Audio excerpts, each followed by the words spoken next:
hecho pedazos, el Señor guiará tus pasos en paz, en medio de la tormenta. Primero queremos darle gracias a todos por su presencia aquí, a nombre del Instituto de Cultura Puertorriqueña, nuestro Museo Fuerte Conde de Mirasol, el Archivo Histórico de Vieques. Queremos de nuevo agradecer su presencia aquí esta mañana en los actos importantes, el Día de la Restauración, fecha importante para la República Dominicana y también para nosotros aquí en Vieques.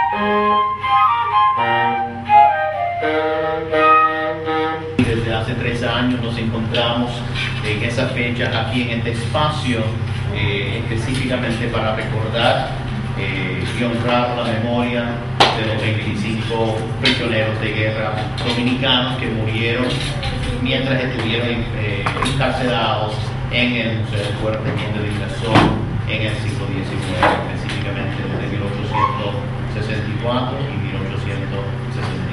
Que precisamente para mañana, a esta manera, algunos sueños afines a la autonomía, pero de mi manera se ha guardado para siempre en el recuerdo compartido de estas dos familias hermanas. Bienvenido, Gracias. a la casa, por lo tanto, debemos necesitar el abrazo de hermandad y con responsabilidad que se han ofrecido. La solidaridad caribeña hoy es más necesaria que nunca. Nuestros pueblos tienen una historia común. Quiero expresar mi agradecimiento sincero en nombre de la Academia Dominicana de la Historia y del doctor Onofre Rojas, secretario de Estado del Gobierno Dominicano, por la solidaridad mostrada por todos los puertorriqueños aquí presentes, específicamente de la isla de Vieques, especialmente a Robert Rabín, a doña Anita y a la alcaldía de aquí del municipio de Vieques. Honrar honra. Precisamente un episodio tan desconocido dentro de uno tan conocido como es la restauración de la República, y es que toma un papel protagonista. La más grande de todas las fechas del pueblo dominicano, precisamente la del 16 de agosto, que hoy celebramos precisamente el 145 aniversario de esa gesta histórica que lo constituye la guerra de la restauración. Restaurar, como ustedes saben, que quiere decir volver a componer lo que anteriormente había. Yo creo que la libertad es lo que más motivó para que ellos, los héroes allá en la República Dominicana, en la fecha de la restauración, lucharan contra esa manifestación del imperialismo español. Precisamente un grupo de patriotas dominicanos se lanzaron a la lucha contra la ocupación española que se llevó a cabo en el año 1861, 16 de agosto de 1863, es decir, prácticamente casi 2 años después de la ocupación española a Santo Domingo. Porque Pedro Santana, quien fue una de las figuras, oigan bien, las figuras que fue protagónico en la separación contra Haití en 1844, pasa de buena primera en un antiero en 1861 al materializar la anexión a España. Cosa insólita, que como dijo el profesor Juan Bosch, es quizá un caso único en la historia de América, de un libertador a un apátrida. Desde aquí, en el día de hoy, nosotros queremos específicamente, en nombre de don Emilio José Michel, que es el presidente de la Academia Dominicana de la Historia, del doctor Onofre Rojas, como decía anteriormente, ampliar los lazos históricos que siempre han existido entre Santo Domingo y Puerto Rico. Lamentablemente son los hechos. Nosotros esperamos que con esto se contribuya, no solo en el caso específico del municipio de Vieques, a quien realmente nos enaltece que hayan tenido presente esta fecha histórica, al museo, en la persona de Robert Rabin, y a todos ustedes por estar compartiendo este momento que es tan significativo y que esperamos que en el futuro puedan ancharse, solidificarse las relaciones dominico-puertorriqueñas. La mayoría de esos prisioneros eran procedentes de una provincia en ese entonces de la República Dominicana, que era Licey. De manera pues que ese es un dato histórico que en la República Dominicana no se conoce. No se conoce y no te digo.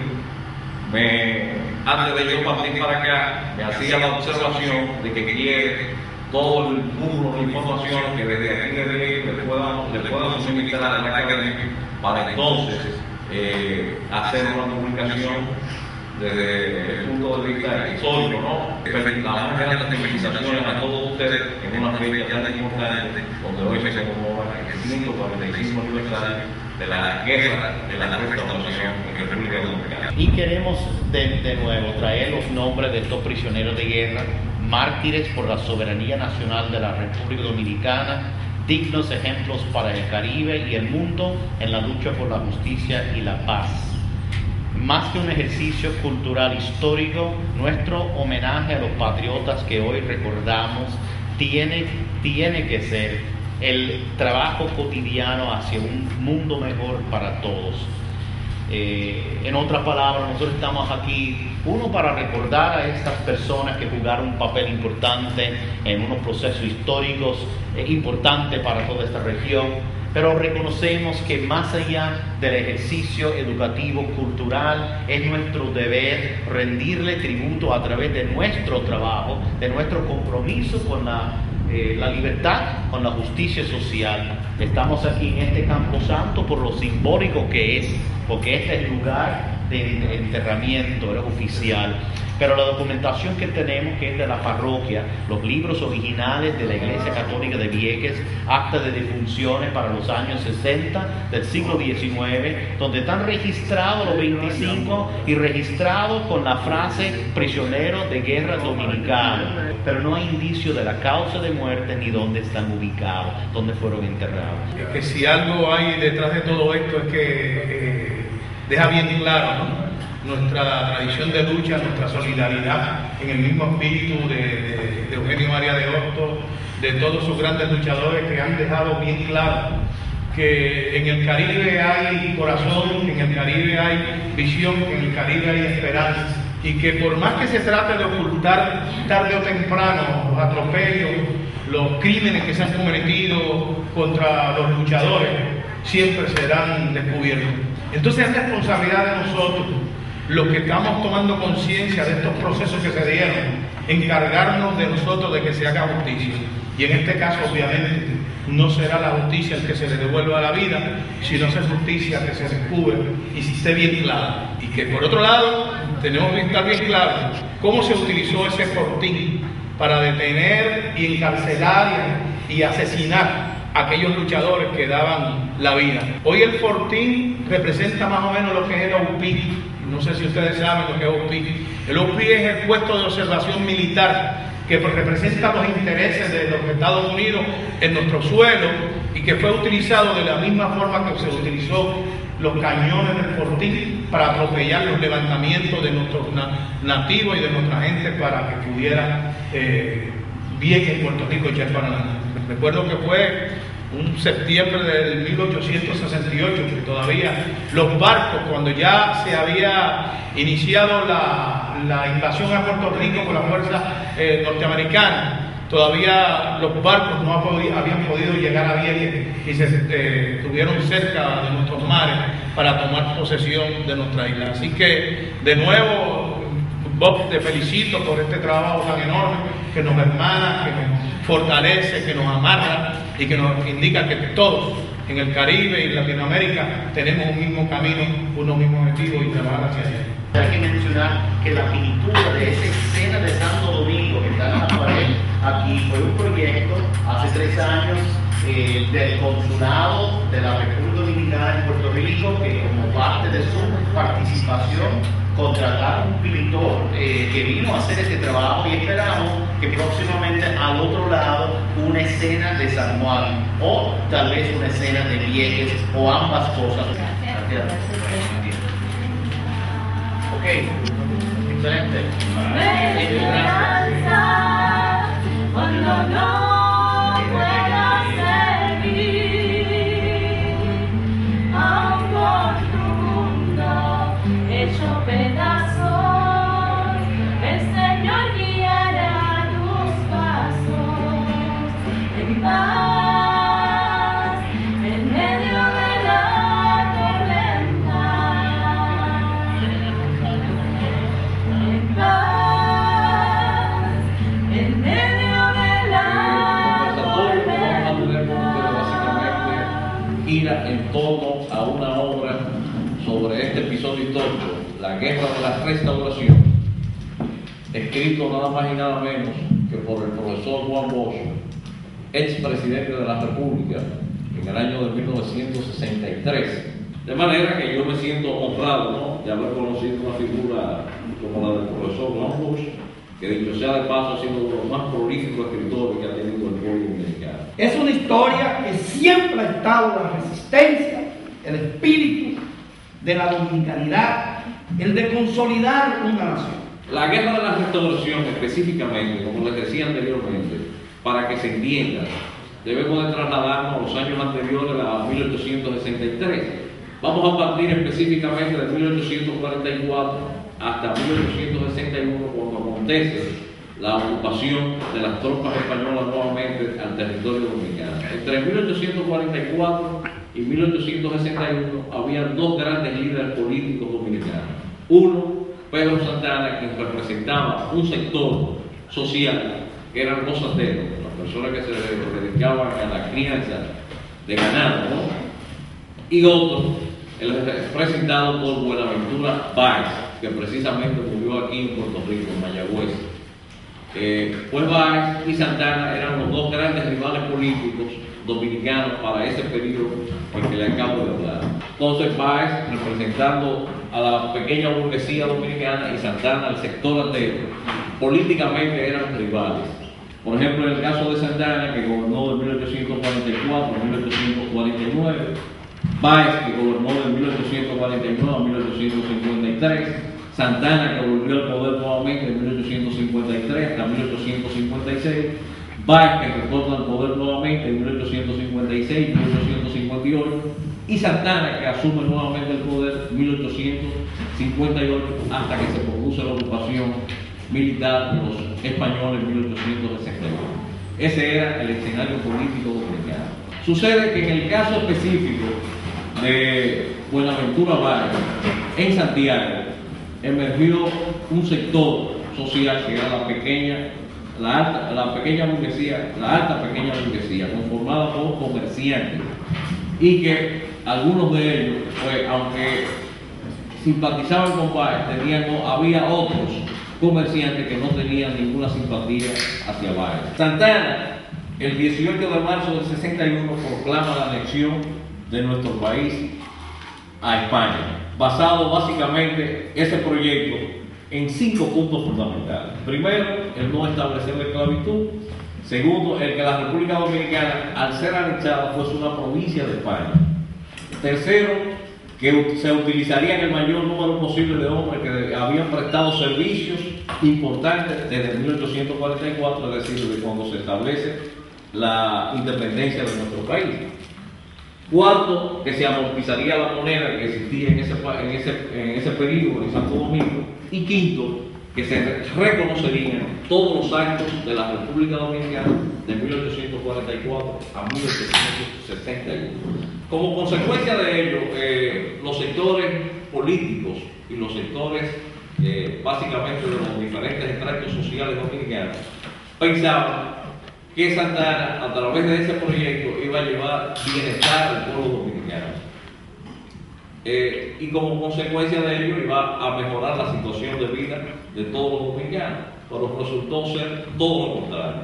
Lo primero es que los españoles, cuando tomaron la administración o el control de la República, pues prácticamente que estaba conformada por un 80% de mulatos y de negros y un 20% de blancos, empezaron a maltratar a la gran mayoría de los dominicanos que constituían ese 80%.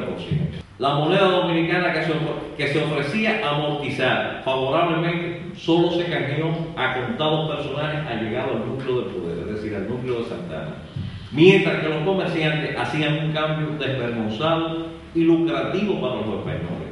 El despotismo logró imponerse y además los españoles lo que querían era prácticamente implementar la discriminación racial contra los dominicanos que en ese entonces empleaban tanto aquí en Puerto Rico como en Cuba, que todavía eran colonias españolas para ese entonces. Pero hay algo que el dominicano durante todas nuestras guerras intestinas ha estado siempre ligado en términos de participación popular, el famoso machete. Ese ha sido el arma de guerra de mayor impacto. Y además tiene otra función, tiene doble función. Es un instrumento de labranza.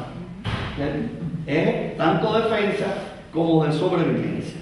Yo quiero significar que a partir de ahí, sobre todo a partir de septiembre, que surge el primer gobierno restaurador de Pepillo Salcedo o Juan Antonio Salcedo, que por cierto había nacido en España.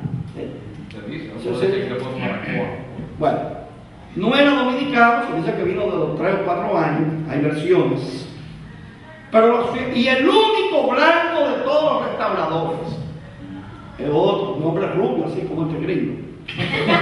Alto, sobresalía, también tenía una buena posición económica. Sí, usted de la parte norte de Estados Unidos, de los high class, del Mayflower para allá, de la presa económica. De la flor de mayo, sí. Nuestra primera república nace de la separación de Haití, no contra un imperio, que eso es bueno destacar. Nuestra lucha antiimperialista nace contra España en 1863. Salcedo, por ejemplo, es muerto por una conspiración de los propios restauradores. Lo fusilaron en una playa del norte del país, en Maimón. ¿Cuál es la esencia que podemos sacar de esta guerra de liberación, de amplia participación popular? En primer lugar, que para ese contexto histórico terminó como una revolución burguesa inconclusa, un proyecto de nación que no pudo materializarse. Además, los restauradores, tal como se ha señalado, eran gente, con excepción de Gaspar Polanco, gente que venía de los sectores humildes, de la anonimia social.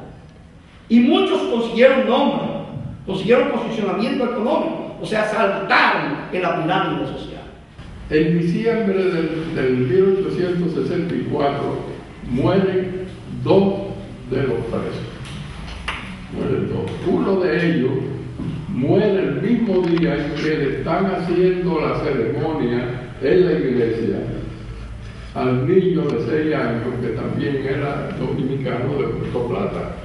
O sea que en el momento que estaban haciendo la ceremonia en la iglesia a ese niño, aquí estaba muriendo Juan Berroa de la Cruz, el 5 de diciembre. El 27 de diciembre, o sea, a fines de mes de ese mismo año, muere otro. Pero aquí es donde viene lo interesante. En el mes de enero desaparecen 9. En el mes de febrero desaparecen 9 más. 18 van 20. Sí. Y los 5 que restan se fueron en el otro mes de marzo. En 3 meses. En 3 meses. Y entonces hay 2 meses que son de a 9. 9 y 9. ¿Sabes? No sé si es que la cosa que habían abierto nada más que habían 9. Y había que hacer otra. Una cosa que ahora me ha dado sentido, recordando la historia dominicana, es que yo me preguntaba, ¿por qué entre esos 25 presos había tanta gente de edad demasiado avanzada, que en esa época un hombre de 40 años era un anciano, y ahí habían hombres de 80, habían 2 de 80, 1 de 70, 7 de 60, 2 de 50, 3 de 40. Los otros 11 estaban entre 16 años y 30, pero la mayoría eran personas de 60 años adelante. El sobrino de Pedro Santana se llamaba Manuel Santana, era hijo de Ramón Santana, el hermano gemelo de Pedro. Y esa carta se le escribe el 12 de marzo de 1861. Dice así, con relación a la anexión: nos veremos liberados de esta condición de pobreza y calamidades, y puedo decirte, le dice a su tío, que nunca podría ser mejor recibida la anexión que ahora, puesto de que el pueblo deseaba cualquier cambio que pudiera mejorar su situación, es decir, lo que estaba vendiendo Santana. Todo el mundo ha manifestado el mayor entusiasmo y contento desde que se le explicó claramente las ventajas que derivará a la República entera y cada individuo en particular de la anexión, se está refiriendo. Todos han jurado, todos los habitantes de esa zona, con la mayor buena fe, aceptar con júbilo el arreglo espléndido que convierte a la República en una provincia española. Te aseguro, le dice a su tío, a Pedro Santana, que aquí, en Alto Mayor, de donde él vivía, el sobrino, en el Ceibo y también en Higüey, todos son de ahí, por lo que me dijo el general Michel, que era la persona que era el gobernador de Santana en toda la zona este, es decir, en esa provincia del Ceibo, todos declaran que hubieran deseado que se izara la bandera española antes. Entonces, todo eso, como usted apunta, fueron lo que se les revelaron posteriormente. Esos anexionistas es el PNP, son elementos, o sea, es la idea. O sea, no, y esto no lo digo por cuestión ideológica, ¿verdad? Para hacer mi punto, ¿verdad? En contra del anexionismo, sino es que es la misma fraseología. O sea, no es una fraseología distinta, es el argumento del anexionismo puertorriqueño vis-a-vis los Estados Unidos, ese deseo de mejorar la situación económica. Y es lo que le da esperanzas, ¿verdad? Y entre la gente humilde es el gancho. Y en estos momentos puertorriqueños el pueblo vive esa situación.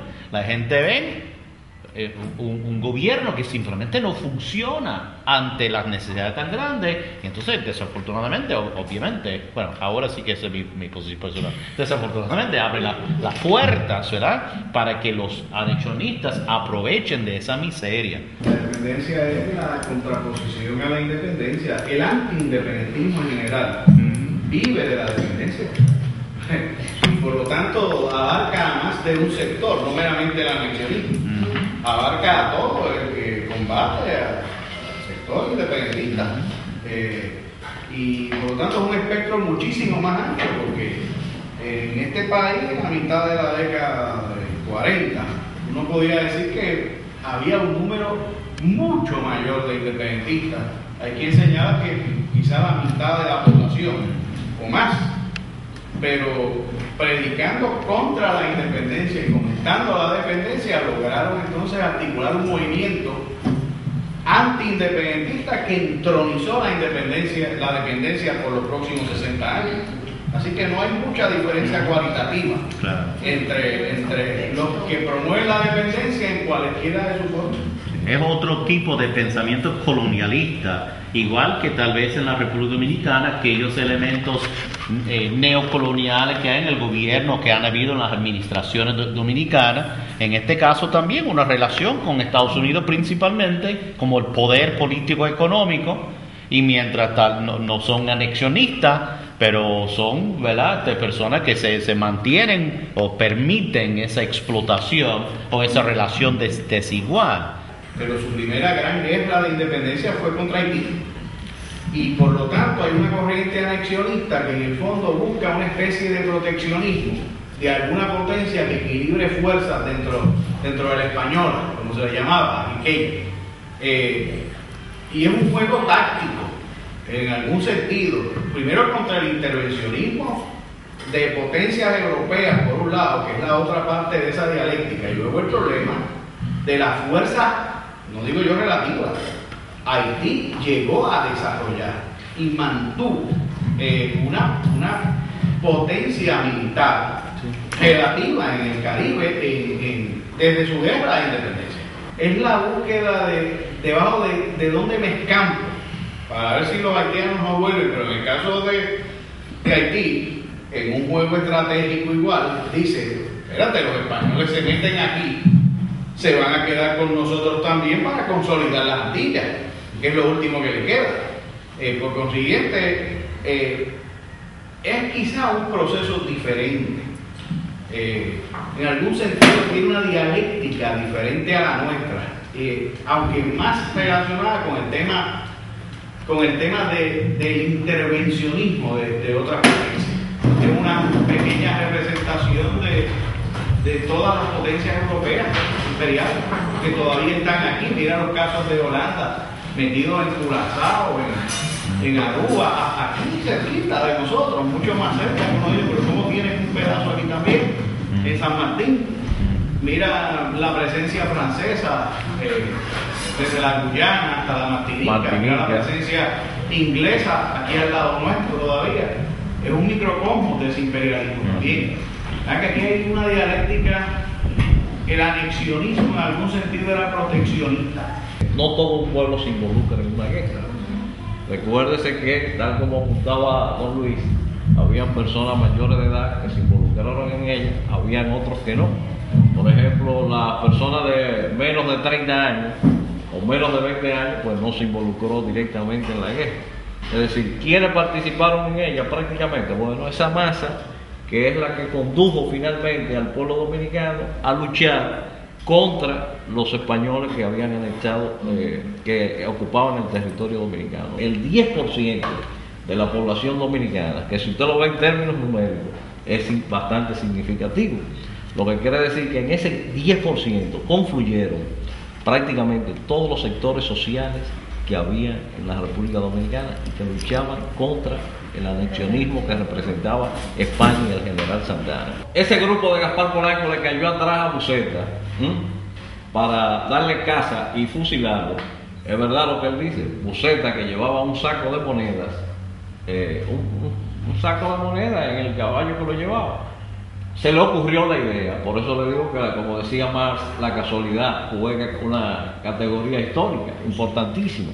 Empezó a tirar monedas y la miseria que había entre los dominicanos era tan grande que esas monedas, que eran denominadas onzas de oro, muchos de los que vivían en los poblados por donde Buceta pasó, pues prácticamente no se dedicaron, y los mismos soldados que le estaban cayendo atrás no se dedicaron a caer atrás a Buceta, empezaron a recoger la moneda. ¿Qué es lo que mueve la historia? La lucha de clase. ¿Y qué es lo que es la lucha de clase? La lucha de la sobrevivencia del ser humano en cada una de sus particularidades individuales, pero que se hace colectiva en un momento dado. La pobreza une, sea un pequeño burgués, sea un proletario, sea un trabajador agrícola, como se ve pobre. ¿Y quién es que está fuerza contra él? O sea, la historia, al mismo momento la pueden escribir tres personas diferentes, pero los hechos históricos no se pueden cambiar. La historia se puede cambiar, los hechos históricos no. Y la historia tiene siempre un contexto económico. Si Francia, si España, en el momento que hace la anexión, cumplen los conceptos y los preceptos económicos que prometieron, nosotros fuéramos una provincia de España, porque la clase no se hubiesen visto afectada, como dijo Víctor. En un momento dado, todos los problemas y todos los procesos son económicos, y Marx lo decía. Siempre tiene que haber una persona que de una forma u otra financie ese proceso y lo dirija. Regularmente, cuando la República de Estados Unidos, los Estados Unidos de América, estaban haciendo la revolución, recibieron la ayuda de Francia, pero Francia no lo hizo de buena fe tampoco. O sea, ningún proceso entre colonia, entre potencia es de buena fe. Nosotros tenemos que ser solidarios con el pueblo haitiano, pero no solamente de palabras, sino de hechos. Y en muchas ocasiones, muchas naciones, muchas organizaciones son solidarias con Haití, pero de lejos. Nosotros, el problema de los dominicanos, yo como dominicano, tengo que entender que el problema Puerto Rico no puede asumir todo dominicano. Imposible, ni económica ni es factible. Pero nosotros tenemos que ser solidarios, pero ser respetuosos de la condición de la dominicanidad o de la puertorriqueñidad. Porque cuando se traspasan esa frontera se hace daño. Y se traen cicatrices sociológicas que no se borran fácilmente. Pero con el contrabando lo mismo. Manipulaban el contrabando. Ciertos lugares dejaban que el contrabando operase. Exactamente. En Puerto Rico. Y en el puerto de San Juan, a golpe limpio con la minúscula, pequeñísima burguesía que se estaba desarrollando. Exactamente. Pues entonces deja que entren por allá y que robustecigan a otro lado del país. Es la misma historia. O es la moneda, o es el puerto, o es la aduana, o es el contrabando, pero siempre hay una tenaza económica. La misma historia con diferentes actores. Y en Vieques, yo me atrevo a decir que han vuelto los hacendados. Sí. Y tenemos ahora de nuevo una lucha contra los nuevos hacendados. Primero eran azucareros, blancos, ricos, españoles, franceses, uno que otro danés. Y los esclavos y los trabajadores lucharon por su dignidad, se transformó esa economía por otra fuerza también. Luego la Marina vino y era el otro latifundista y controló todo por medio de siglo y más. Y ahora hay nuevos hacendados que han vuelto y parecen a mí igual que parecían los hacendados. Son blancos, hablan inglés, pero no quieren sembrar caña sino cemento, quieren hacer hoteles grandes y campos de golf, tienen sus pipi yanquis amigos, ¿verdad? Como tenían también los hacendados del siglo XIX, como tenía también la Marina, que le hacen el juego. La exhibición que abre esta noche, una exhibición muy especial de una persona que en forma muy solidaria respondió a nuestra petición para que participara en estos actos históricos sobre un momento importantísimo en la historia de Vieques, en la historia de la República Dominicana, en la historia del Caribe. Inicio el comentario aclarando que se trata de una aproximación a los lienzos que tributan el elogio del artista enclavado en una isla cantarina del Caribe llamada Santo Domingo. En tal contexto quedó cristalizado el extraordinario hito histórico y transformador del mundo de su época y delegado imperecedero hasta nuestros días que a cada uno nos toca por el proceso de sincretismo cultural concretizado. Todavía retumba el vibrante poema epopéico del poeta Santos Chocano: los caballos eran ángeles, los caballos eran fuertes. Con dicha referencia y telúrica inspiración, el pintor Claudio Pacheco rinde tributo a la máxima novela de la lengua castellana y porque honra al conspicuo escritor Miguel de Cervantes. Es, en cierto sentido, al margen de la aureola que hace filigrana en el horizonte patrio, también se une a conmemorar los memorables 400 años en dar a la estampa el magno texto del Quijote de la Mancha.